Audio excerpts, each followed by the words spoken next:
नमस्कार. महाराष्ट्रातील माझ्या सर्व अभियोग्यताधारक बंधू आणि भगिनींनो, सर्वांना श्री स्वामी समर्थ. आपण जर पाहिलं तर महाराष्ट्रातील बऱ्याच अभियोग्यताधारकांना त्या ठिकाणी वयासंदर्भातल्या महत्त्वाच्या शंका आहेत. त्यामध्ये आपण जर पाहिलं तर बऱ्याच बांधवांचं वय जवळपास 38+ झालेलं आहे आणि एकंदरीत आपण जर विचार केला तर ते उमेदवार आपल्याला कॅटेगरीमध्ये पाहायला मिळतात. थोडक्यात सांगायचं म्हटलं तर या ठिकाणी आपल्यासमोर एज दिसत असेल. एकतर ओपनसाठी 38 वर्ष त्या ठिकाणी वयाची अट आहे आणि कॅटेगरीसाठी 43 वर्ष वयाची अट आहे. आता मेन मुद्दा राहतो की 38पेक्षा जास्त वय असणारी व्यक्ती ओपन जागांसाठी पात्र की अपात्र असाही प्रश्न विचारला जातो. तर या ठिकाणी आपण दोन गोष्टींचा विचार करतो. ज्या ठिकाणी आपण जर पाहिले तर संस्थेसाठी कोणत्याच प्रकारची वयाची अट नाही.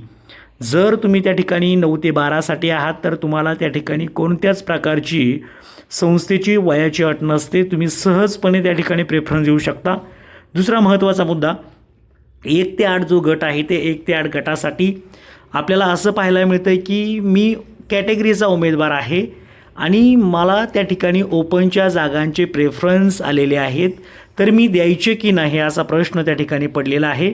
तर प्रत्येक प्रवर्गाच्या आरक्षणाच्या आधारावर आपण त्या जागेसाठी पात्र असतो. म्हणजे एखाद्या उमेदवाराचं वय 38 वर्ष प्लस झालेलं आहे आणि तो कॅटेगरीचा उमेदवार आहे आणि त्याला जर त्या ठिकाणी ओपनचे प्रेफरन्स आलेले असतील तर त्याने ते प्रेफरन्स दिले पाहिजे. थोडक्यात सांगायचं म्हटलं तर 38+ वय असणारा कॅटेगरीचा जो कॅन्डिडेट आहे तो ओपनच्या जागेसाठी पात्र असणार आहे. त्यामुळं ज्यांना प्रेफरन्स आलेले आहेत त्यांनी प्रेफरन्स व्यवस्थितपणे नक्की द्या आणि त्या ठिकाणी तुम्हाला प्रेफरन्स आलेले आहेत त्यामुळं त्या प्रेफरन्सचा नक्कीच सर्वांनी फायदा घ्या. कारण की बऱ्याचदा आपण काय होतं, आपलं वय जास्त झाल्यामुळं आपण विचार करतो की त्या ठिकाणी प्रेफरन्स द्यायला नको, परंतु तुम्ही बिनधास्त प्रेफरन्स देऊ शकता. कारण की त्या ठिकाणी तुम्ही कॅटेगरीमधून आहात आणि तुम्ही ओपनचं मेरिट थोडक्यात तुम्ही क्रॉस केलेलं असतं.